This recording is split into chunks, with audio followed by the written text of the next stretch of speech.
It's the weekly wrap with your host, broadcasting legend Bruce Wolf, and his trusty sidekick, comedian Tim Slagle. And now, without further ado, Bruce Wolf.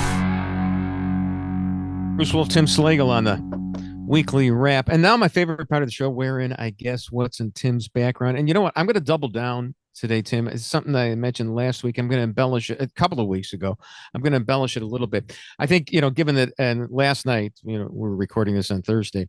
Last night, Joe Biden expired on television. And so I'm thinking you've got the president's body lying in state in the Capitol Rotunda, draped, the coffin draped with the American flag, which the Palestinian and Hamas sympathizers are being permitted to rush in and set the flag on fire. But Kamala is condemning it. And I know it's all a lot to have just in your background. And she is condemning it, however, but everybody's going to get off not even with a slap on the wrist. So am I right about that? No, it is kind of interesting. NPR is running patriotic music for the last 24 hours, so the lying in state might be a possibility.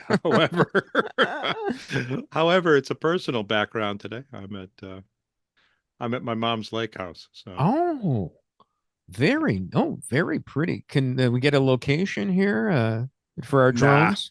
Nah. Okay, understood. Very nice, though. Not anymore. There's too many suspicious individuals. I get it. And we'll get to all your conspiracy theories on the Trump assassination attempt in the next couple of segments. But right now, you can actually see the pattern. It's the Zoom isn't working. The pattern. The shirt I'm wearing matches the pattern. Yes. The awful pattern out on my mom's couch. Yeah. So occasionally you'll see the couch pop up behind me. Well, and then don't have sex with the couch, as J.D. Vance apparently was accused of. Did you see that? Did you actually see that there was AP had to run a fact check about the story of total cockamamie story about J.D. Vance having sex with a couch. And they only did it so that they could just mention all that because it had no basis. But that's the kind of uphill climb we've got now. Was it mentioned in his book? I doubt it. Because it seems to me if he did have sex with his couch, that would be perfect a chapter of hillbilly elegy. Sure, of course. Yeah. And so as for Kamala, I'm already worn out, and it's only day 2 because Bruce, what I would like you to do is not to focus on what can be, right. Unburdened by what has been. So well, I so far as of this writing, she hasn't had to open her mouth impromptu. So, she did read a speech, I guess, before the sorority girls. Couldn't go to see Netanyahu because, had eat a piece of pie was demanding her. Yeah. And you know that she's brat. Have you heard this new term? I think it's called brat, B-R-A-T.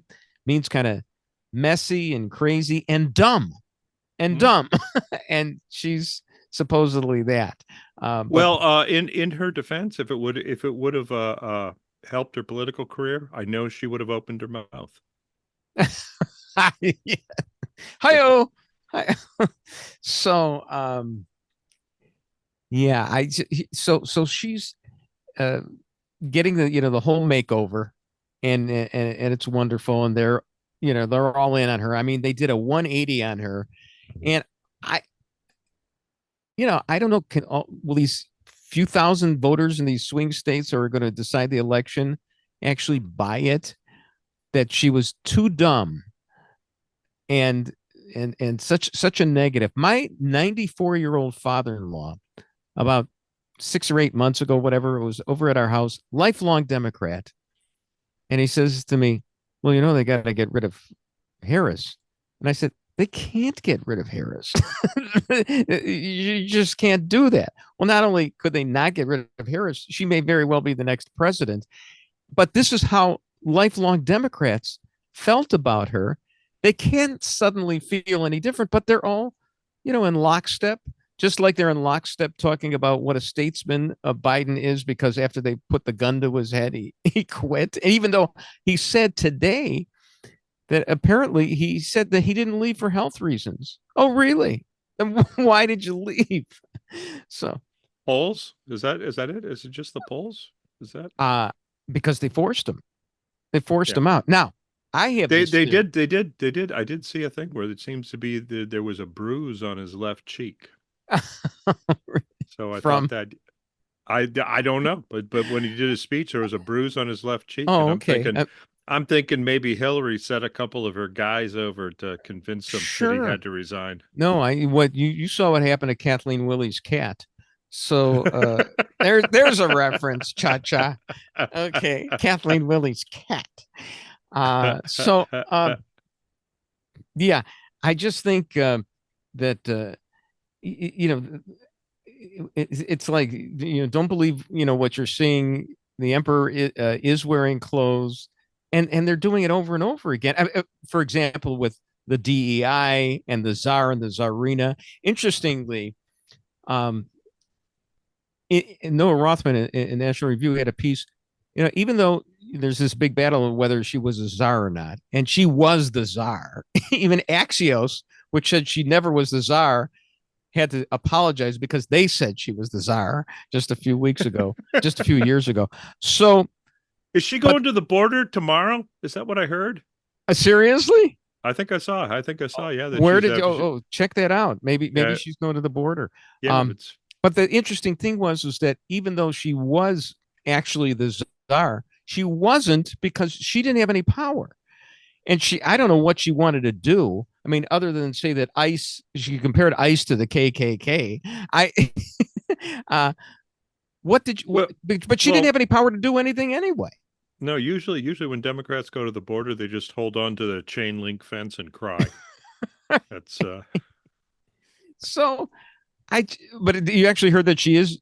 It's interesting because she didn't even go to. Remember her famous answer when she was asked if she went to the border. She hadn't gone, and the reason probably was that it was worthless because she couldn't do anything anyway. Well, she said I've never been to Europe. Exactly. Either. That's the kind of foreign policy experience we want in a president. That was her answer. I've never been to Europe. I haven't been to Europe. So I'm hoping that she'll put her foot in her mouth once she gets into the the actual campaigning.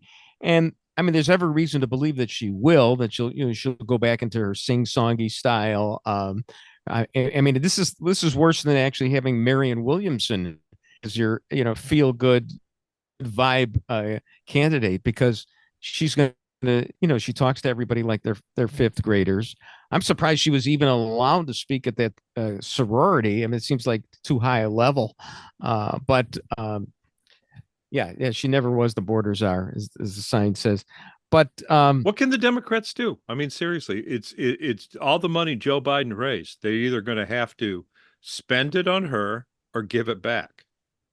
No, well, I mean, this is a fait accompli. I mean, there's no open convention. There's no doubt about this now, unless she does something now between now and Chicago, I mean, which is always a possibility. But I don't think so. I think she's going to be well staged. So if she names somebody as her running mate and then resigns herself, does her running mate? I mean, if she.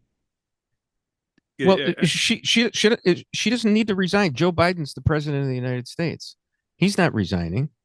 Right. But if she announces a running mate and then resigns from the campaign, does the money get to travel to the next person? What? You're talking about the money. The money. Like right. $250 million. No, I understand the money's very important, but doesn't the money go to her if she's the candidate?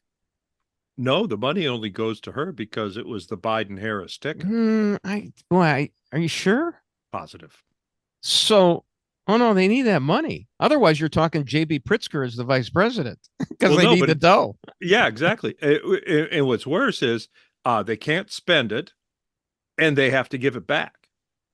So they have to contact every single $25. I thought she gets to keep it if she's the if she's the candidate. No, she gets to keep it because it was Biden-Harris money. Oh, that's a big. Yeah, that's Oh, half that's the the whole reason. key to the election right That's now. that's half the reason why they're behind her now, is because they don't really have an option with that money, and they got the DEI factor. Well, obviously, and of course now, I mean, I just love the Orwellian times that we live in, where they actually hired her because she was a black woman. They even said it, but somehow that's not DEI anymore because it's who's saying it and how they're saying it, and it's not DEI. She's not a czar. She's going to be the tough prosecutor that she was, decades ago, but the very same tough prosecutor who wanted to establish a fund for the George Floyd rioters. So, I it's going to be interesting. I mean, Trump should have a field day if he can be disciplined and just attack her on all her radical positions.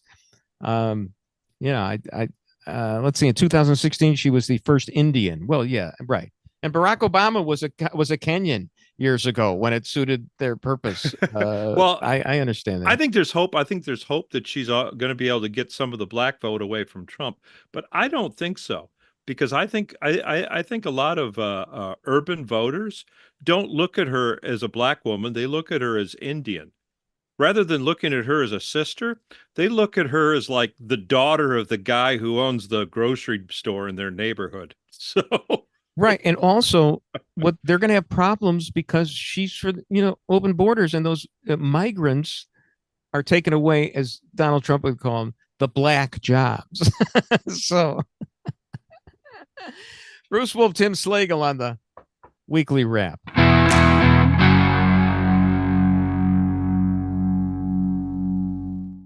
Director Cheadle, because Donald Trump is alive, and thank God he is, you look incompetent.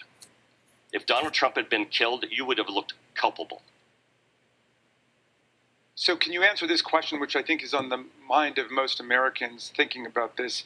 How can a 20-year-old with his father's AR-15 assault weapon climb onto a roof with a direct 150-yard line of sight to the speaker's podium without the Secret Service or local police stopping him? So again, sir, I will say we are 9 days out from this event, and I would like to know those Bruce answers. Wolf, Tim Slagle on the weekly wrap. Tim, you weren't here last week, and I've been asking everybody to be, because I love the first person accounts. Where were you when you found out that an attempt had been made on the life of Donald Trump? I was just coming in from a swim on Lake Michigan. Really? Yep, I spent the afternoon picking blueberries, and then went to my sister's house, and we went swimming in Lake Michigan, and I had the phone off all day, and I said, oh, I better see if anything important happened on a Saturday that never does, and my messages were all lit up, and wait, how long after were you like the last person in America to find out about it? I believe so. Well, no, my sister was, because I had to tell her. So unbelievable. Yeah. This guy. So you were nowhere near Butler, Pennsylvania, right? No, nowhere near. Because we don't even know where that cabin is in the background for all we know. But well, you're my favorite, Tim Foyle guy. I mean, do you believe in any conspiracy theories regarding this? I'm not going to go out too far in this one. I've got lots of conspiracy theories, but I'm not going to share them, because But we're all friends here. We can trust each other. No, because here's my conspiracy theory. Okay. I think that there's a psyops division of the CIA, and what they do is they come up with wacky conspiracy theories that are very similar to things that actually happened. Okay. So that when people say the things that actually happened, they go, oh yeah, that's one of those wacky conspiracy theories. The best example I can think of is when there was a possibility that the Epstein list was going to be released, is this ping pong pizza parlor conspiracy theory. Do you remember that one? No. Basically, there was a pizza joint in Washington, D.C. that took care of pedophiles. Oh, okay. And they actually had a downstairs. They had like a little orgy room. This isn't Pizzagate. This isn't Pizzagate. That's Pizzagate. Yeah. But that's you believe in Pizzagate? No, not at all. But what I think was that was put out there purposely because they knew the Epstein story was about to break. I see. So what happened? So what happened is people say, "Well, yeah, I believe in." I heard that Epstein was, taking like prominent politicians on flights to have sex with minors. They go, "Oh yeah, we heard about that," and they were playing ping pong at the pizza parlor too, right? Right. So that's what I think is happening. So I think a lot of this stuff is being fed. And I'm really hesitant on all of it because, well, no, it was the assassin was in a BlackRock commercial. Yeah. If you, that was legit. That really happened. Right. And then I heard BlackRock owned the building that the shooter was up on. And it's like, no, that's too much of a coincidence. And it's stuff like that. The thing is, it's so dumb. Everything is so dumb. It's like conspirators who don't even know how to conspire because it's just like, yeah, but there's all the stuff is coming out. Second shooter, there's been no corroboration on the second shooter. They look at the cell phone, they look at cell phone data and saw that somebody was in the shooter's house and traveling back and forth to Washington D.C. near FBI headquarters. I mean, there's all these things going on. What about all those calls overseas? Huh? See. Right. Well, it's that for a kid, that kid that age, I would bet that he made a lot of phone calls to Cam Girlistan.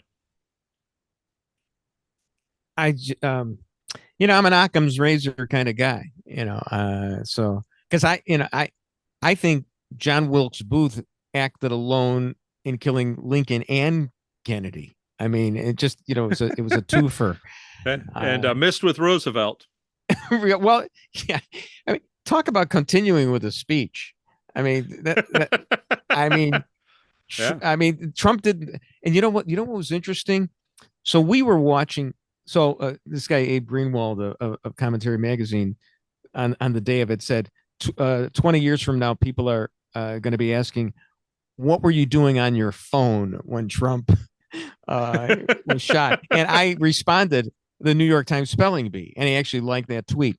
But after we found out about it, we all go and we sit down, and the full family. I was with my daughter and her husband and their 4 kids, and we're watching. And the 10-year-old, at some point, I think he got bored and he decided to act like an adult, and he said, this is not suitable for children, and he shut the TV off, but it was only because he was bored.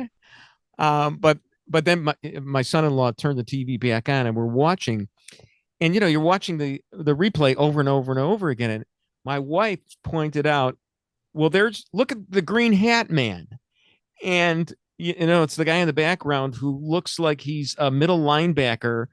Surveying the line of scrimmage before the snap and trying to, bouncing back and forth on his feet. And what was fascinating is that yesterday, the third biggest speech in the United States behind Biden and Netanyahu, Trump spoke yesterday, and he started joking about the actual assassination attempt. Not like his convention speech where he was very sincere for a few minutes and, then he rambled for almost an hour and a half. But at that point, yesterday, he's joking like he's watching the video himself, just like any ordinary Joe. And he's saying, look at that green hat man, just like we were doing like the week before. And he said he wanted to meet that guy, and he thought it was so crazy. And you're a stand-up comedian. I mean, wouldn't you kill to have, like a guy like Jim Gaffigan? I just saw, he does a bit about preparing his ashen faced children for vacations, going to the beach, putting their suntan lotion on like a week ahead of time. That's cute stuff, personal stuff and everything like that. But what material you have when you could sit there and joke about your own assassination attempt. I mean, do you as a stand-up comedian envy President Trump for that? Sure. Yeah, why wouldn't you? He looked like when he first felt his ear, it looked like he was swatting a mosquito. Did you notice that? It was, I think thought he got bit by a mosquito at first. That's yeah, no, I mean that absolutely was. But I mean, to have the presence of mind, you're on the ground, and I mean, to me, well, I'm never showing my face in public again. I'm saying, wrap me up and carry me out. And I'm never, getting, certainly not in open air. And he has the presence of mind to seize the moment and comes up with one of the most iconic. It was an Iwo Jima moment, right? where they're going to the flag and he's being hoisted up there. Got his fist in the air, screaming "fight!" Yeah, and then it's right. I mean, did that make you? As a Jew, Bruce, did that make you uncomfortable? Yeah, did that make you uncomfortable? What, because he raised his right fist? No, when the whole crowd started doing it at the I thought that was like the neatest thing in the world. Did you really? Because I looked at that and I didn't see that at all. I mean, hey, besides there's right fist in the air, right fist in the air, chanting. I know, and fight, it's not like it's not like the blood had trickled down, above his lip and formed a Hitler mustache. Okay, so and then his hair had fallen over his eye. That hadn't happened. That doesn't take much of a slip either for that for the hair to go, for those bangs to go over one eye. No, sure. Yeah. He was making fun of his comb over the other day too, because he was looking on the prompter and he says, "Oh man, this is really bad right here," and he's had people apparently pull his hair.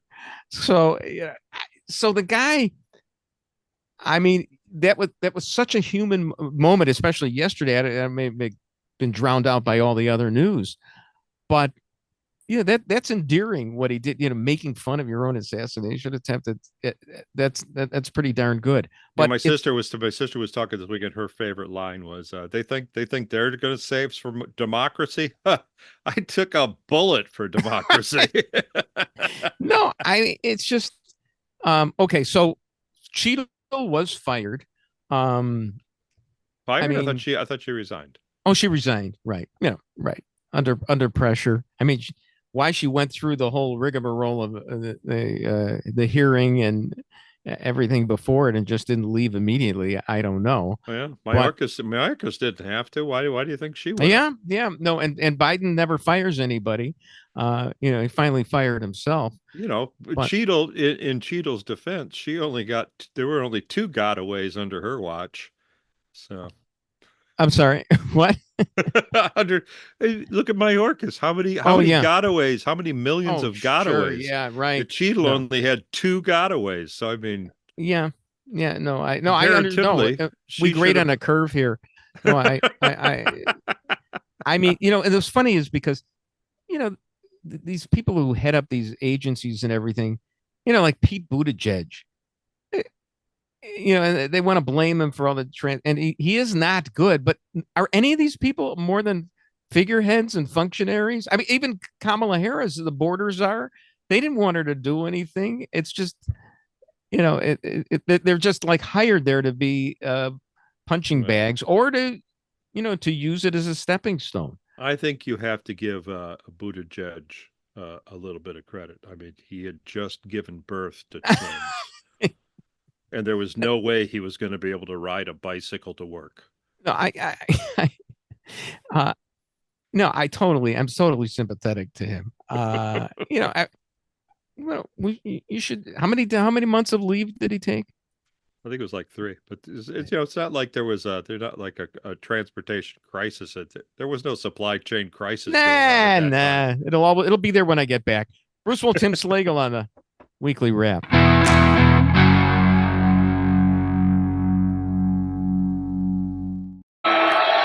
That's a little bit old, that chart. That chart's a couple of months old, and if you want to really see something that said, take a look at what happened.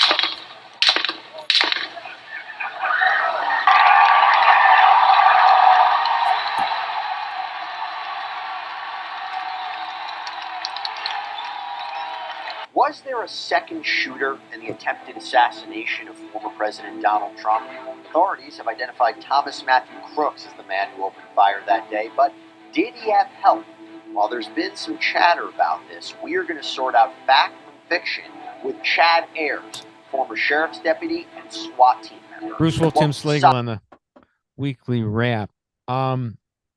The reason we're going into more detail on this, Tim, even though we kind of touched on it in the last segment, is Chris, our producer, misses Steve Bannon in the worst way, and so he's starting to listen to Alex Jones. Is that I guess is so. that the problem? So roughly speaking, so there's this theory that the two shots came from the Crooks kid, and then there's the other shots from the other direction. But I thought that was those were the counter snipers. sniper. Yeah. Well, maybe maybe there were more shots. Maybe there were more shots than the FBI wants to admit. Yeah. They like to think that it was just one shot, clean kill, but they might have taken several shots to get that clean kill. Yeah, right. Keep investigating. Sure. And you don't want to admit it. You don't want to admit that, you're just spraying bullets at you want people to think that it was just, that it only took one bullet. But and as Trump said, at the convention, he couldn't believe that everybody wasn't panicking and running away. They just wanted the rally to continue. I would have been on the ground no matter where for like 3 hours. But okay. You would have been like that Secret Service agent hiding behind the president. If I may, gentlemen. I'm sorry? If I may, gentlemen. Yes, absolutely. Did anyone see the Eli Crane's video that he went there? Eli Crane is a former Navy SEAL sniper, and he went to the scene. He's a U.S. congressman. Yeah. And so he got access to the roof and everything. Did you see this video? No. What did he say? All right, well, let's take a quick look.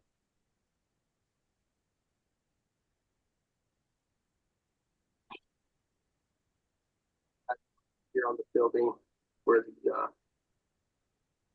the sniper was shot. Supposed. It's not that steep at all. Yeah, that steep roof thing. I thought they should have just hired Mexican roofers as Secret Service. Hey, come on.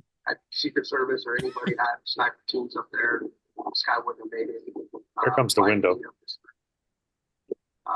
He would have been taken out. Behind me, you see the windows. Secret Service was supposedly in the second floor of this building 9. Makes you wonder why they weren't able to quickly dispatch the individual. And then behind me, back over here where those red roofs are, that's where you see you guys cut it right there. See now, if I may again, that's absolutely. So you have a former Navy SEAL sniper. Immediately goes up and can identify why wasn't someone on the water tower as a counter sniper, because they could see everything. Why isn't the person in the window that was supposed to be a sniper see the guy on the roof 15 feet from him? These are just questions that have to be answered. No, Bruce, or did you watch? So who was behind that window? It was supposed to be a sniper. Now there's debate whether it was Secret Service or a local law enforcement, but then they supposedly left their post when they said there's a sniper to go on the ground and start looking for him instead of just looking out the window. Yeah. Huh. Look, I mean, we all know they're short on staff. They were all with Jill Biden. Maybe even playing in her band, her theme song. I know that's the Marines, but yeah, actually, I think they were with Dr. Jill's team picking out the brown M&Ms out of the Ryder bowl. Okay. So, hey, let's continue. And can I ask Bruce a quick question? Sure. Yeah. Bruce, Oliver Stone's JFK. How do you look at that movie? I honestly, I never saw it. No. Well, that's no fun. Well, you know the theme of it, right? Well, yeah. What it was. Is that the district attorney in New Orleans view of the whole thing? The conspiracy. The CIA Jim Garrison, wanted was it the Jim Garrison conspiracy? Huh? Was that it? Can you hear him, Tim? Oh, I thought he was talking to you. I didn't see the movie either. Yeah. All right. Well, we'll No, wrap that. no. No. I thought the gist of it was the CIA did it because Kennedy was going to end the war in Vietnam. I don't know who these characters were that you're talking about. Well, Jim Garrison was the district attorney, I guess, of New Orleans, who proffered some theory. Was that the one that Oliver Stone adopted? I can't remember now. It was John Candy playing that guy. I don't remember. We're getting totally lost right now. But I say, let's pick this up either next segment or next week. This isn't going to go away, and I promise not to bury it, in the Rules Committee. We are going to investigate. Meantime, if I may, I'd like to shift to: is Kamala Harris a commie? I've just watched. Christopher Rufo is. He's the guy who actually he pretty much brought down Claudine Gay. You talk about DEI. I mean, Kamala is DEI on steroids, but Claudine Gay was the president of Harvard. And I mean, he's the one who just exposed her. He's showing these clips now. It's one after another of Kamala saying she doesn't believe in equality. She believes in equity. And as she explains very well to us kindergartners, equality, and she doesn't explain equality that well, but what she means is that equality of opportunity, and that's not good enough. We need equity. We need the same result. That's communism. Okay. Now, if I call it that, I'm sure you can't call her a communist any more than you can call her a czar or a DEI hire. But that's what it is, from each according to his abilities to each according to his needs. Well, am I right? Well, to each according to his needs doesn't equate with equity. It's what is it? Equity wants everyone the same. Well, yes, right, so right, right. It's actually better. If you got more needs, I guess. Yeah, you can't always get what you want. Yeah, it's not communism, it's Kamalanism. Is what? Kamala. Oh, Kamalaism. Yeah, there you go. So, and Chris is putting up a picture of the black family right now. Well, I mean, she married a Jewish guy. Now she's trying to say, "Hey, I married a Jewish guy." Happens to be a dumb Jew. Okay, he didn't know what Hanukkah was about. And if you remember, last Hanukkah, they actually had a tweet about how they were celebrating Hanukkah when the Jews were victims, blah blah blah, and well, that's not, the Jews weren't victims in Hanukkah. They were, they were pretty tough, and they, had to kill a lot of people. She took down that tweet, but that's the common view, Jews as victims. And this is a woman who, supposedly is on Israel's side. Well, I think what probably ceasefire, I think what probably happened was the first time that Kamala lit the Kwanzaa candles, he thought to himself, "This is vaguely familiar." Are they ripping us off again? So anyway, one of the most amazing things I've seen about her, you're bombarded with all this information about her, and I'm sure you know about this. While she was vice president, she was supposed to go to a dinner for some hoity-toity publisher of a magazine. I think The Atlantic. He has these big dinners for, where the celebs and the great politicians meet. She was so nervous about it that they have a rehearsal among her staff for the dinner, and then either they scrapped that or they scrapped her actually going to the dinner. But she was afraid to go. She was afraid of putting her foot in her mouth. How is this woman going to be able to speak off the cuff in a debate? Well, I understand that her first year in office, she had fired 92% of her staff left. Yeah. So I'm pretty sure that includes several speechwriters. No, I don't think she can find a speechwriter that wants to work with her. Yeah, it's what, I know they've truncated the time from her announcement to the convention, but that's still enough time to screw up, and she's gonna be under the microscope. But she's essentially appointed. She never got a single vote. Right. Never got a single vote in a single primary. And this is she's going to save democracy. So you like conspiracy theories, right? What about this one that I saw? So actually, the Bidens hate her, and Jill hates her because she showed up. She sandbagged Joe during the debate. Remember when she criticized him over the forced busing, which we should all have, right? And then she said later, "Oh, I guess we shouldn't have forced busing," but for some reason, because he was against it, it was bad, and that makes him a racist. Okay, so Jill never forgave her for that. So they don't really like her. And maybe this is Biden's revenge on the party for kicking him out because he doesn't really want to leave. He didn't say last night that he was too ill to continue. No, well, of course, I think he would, if they let him, he would still continue. He knows, So do you believe in the conspiracy theory that I'm trying to offer here that the Bidens have set her up for failure? If I can't be the president, nobody can be the president. I think the entire DNC has set her up for failure. That's what I think. I think the DNC wants to get rid of her, and they know that. Oh, you think they're going to get rid of her before they? No, they're going to let her run. I think. I think the DNC knows that it's that there's no way they can win. I think they know that there's a landslide coming. So what they decided to do is to put Kamala underneath that landslide. So she takes the blame, and then they don't have takes the blame, and she disappears like Dukakis, Mondale, and Gore. Boy. Well, but what about all the euphoria right now? There's euphoria. Uh-huh. But look, I'll take your conspiracy theory. Bruce Wolf, Tim Slagle on the Weekly Wrap.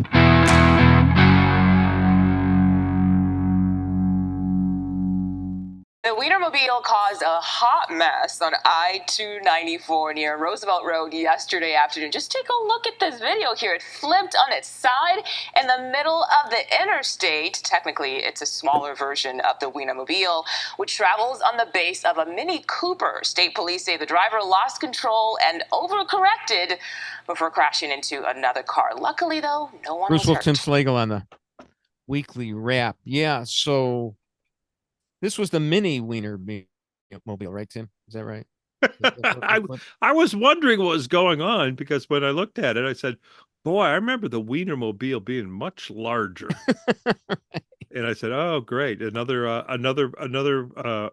thing, another hit from Biden's shrinkflation." Yeah, right. Even the Wienermobile is a 4-cylinder or hybrid now. Right. Well, that's what they're doing. The food and everything, and we got to get back at those people. I thought they had just turned it on its sides because the wiener needed a little more sun so it could be fully cooked on that side too. But yeah, it was already blistering on the top. Yeah. So. And by the way, I just saw this tweet. Chipotle, apparently they were skimping on portions. They're gonna make amends for shrinkflation. They're apparently gonna give bigger portions now.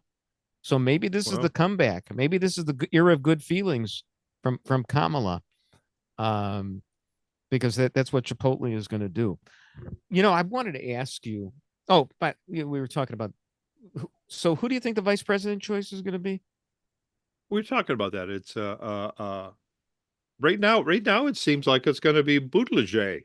I think she'd be better off taking Thomas Eagleton than Buttigieg. Where?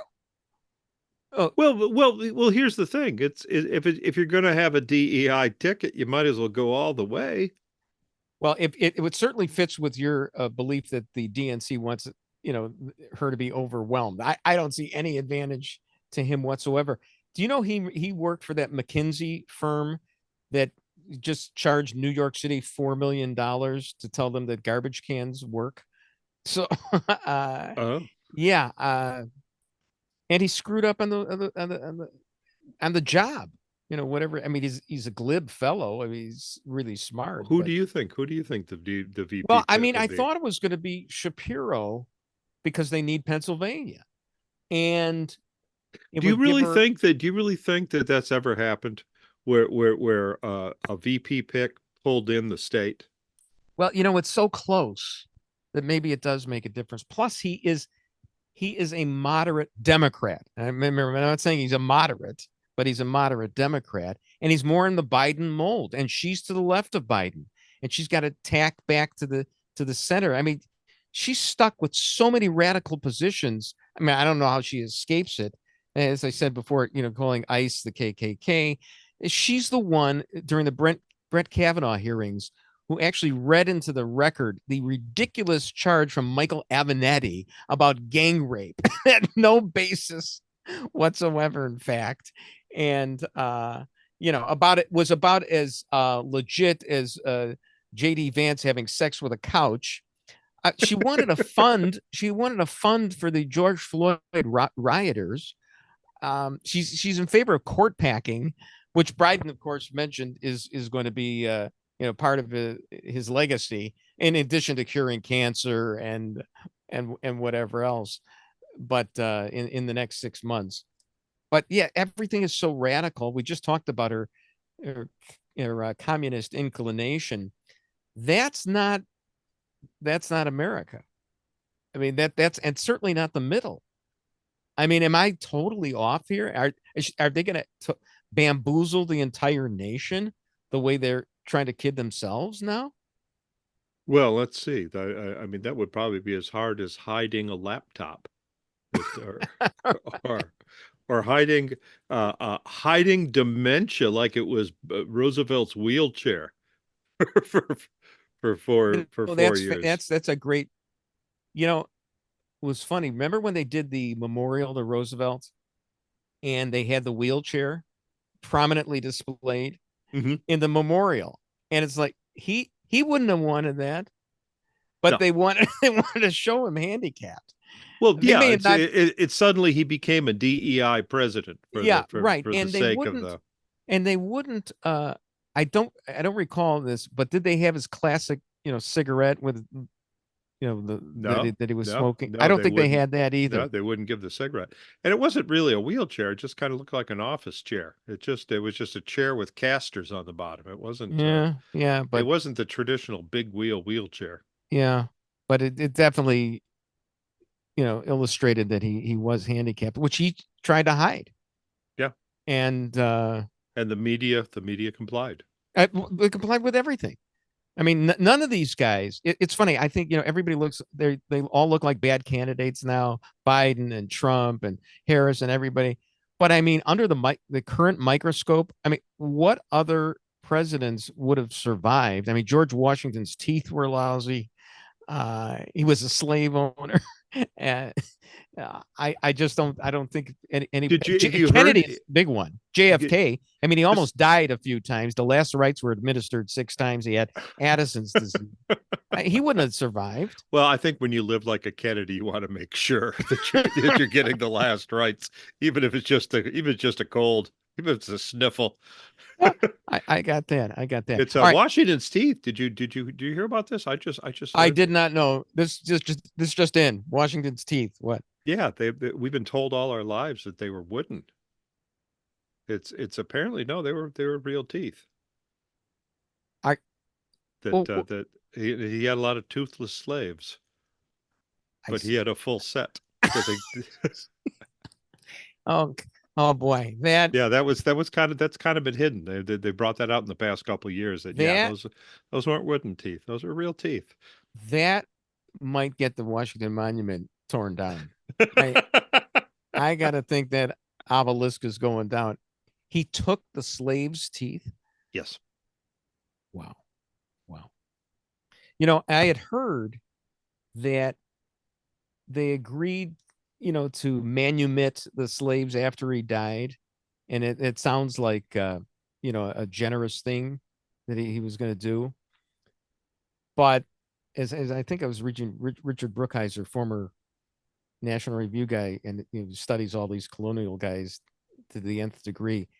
I think he said, if I'm not mistaken, that if they hadn't done that, there would have been a rebellion. They would have killed like Martha. Wow. So, I think that might have happened. It's funny because everybody wants to compare Biden to George Washington, but we've just muddied up Washington in the last minute and a half. So they kept saying that speech was so statesmanlike. It's not statesmanlike when you got a gun to your head. It's just not. I mean, I know a lot, in the movies. And unfortunately, he couldn't say help in Morse code because he's unable to blink anymore.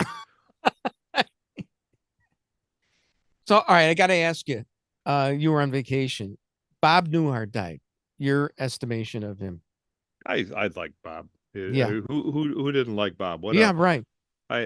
What an amazing way he came up with of doing comedy, of being a straight man to the joke teller who wasn't even there. Right. It was just an amazing turn, and it probably the first best-selling comedy album that kind of opened the way for all the comedy albums that now exist today. Right, because the button-down mind of Bob Newhart was in the 1959, I think. Yeah, 1959. Okay. There was a moment in the Marvelous Mrs. Maisel where her husband was trying stand up. Yeah, and he was doing his Abraham Lincoln on the Abraham Lincoln on the telephone bit. Right. And Mrs. Maisel had no idea that he was just doing Bob Newhart's. You mean is that the one? And I hate to try and recreate the bit. It's like you want to say 87 four score or 87 years ago. That's not going to sell. Abe, is that? Yeah. Make it 4 score. Yeah. No. And the king. But what struck home for me about that is early in my career when I wasn't doing well, an agent told me, he called me up and goes, you ever thought of doing like a routine where you talk to Abraham Lincoln on the telephone? Is that I realized that he was trying to get me to parrot Bob Newhart, right? Because he thought we had similar styles, I guess. Do you think you did? You think there was a similarity there? Were you inspired by him? Oh yeah. I mean, I think he was, his timing was impeccable. I loved the fact that the way he would able to just stutter through, time a joke by stuttering through it. So, and I've always had kind of a stutter in my delivery too. So I guess, there probably is some similarity. You know who else has a stutter and it's helped him for 50 years? Joe Biden. So he used it to his advantage. Well, who stuttered, they had a fake stutter, I noticed, was Michelle Obama. When she would deliver a speech, like at the Democratic convention, I remember this, it was like she was grasping for words and stuttering, but the words were right on a teleprompter. She didn't have to stutter, but she was it was like, oh, it's coming to me now. 4 score and 7. Yeah, no, no, you're faking it. You're doing a fake stutter, which actually should be. That's a cultural appropriation. I think of the worst kind. Foster Brooks had a great stutter too. Oh wow! I actually saw Foster Brooks in person.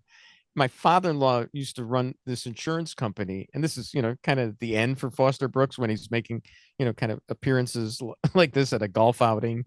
But he did his whole drunk routine for us. We loved it, absolutely loved. But this is like years after he'd been on Dean Martin. And well, here's my story. Is that the first time I worked in Louisville is I didn't realize he lived in Louisville and used to hang out at the comedy club. And I'm sitting at the bar, and he comes down and sits right next to me. And it's like, oh, you had a good set. I go, oh my God, can I buy you a drink? And he goes, never touch this stuff.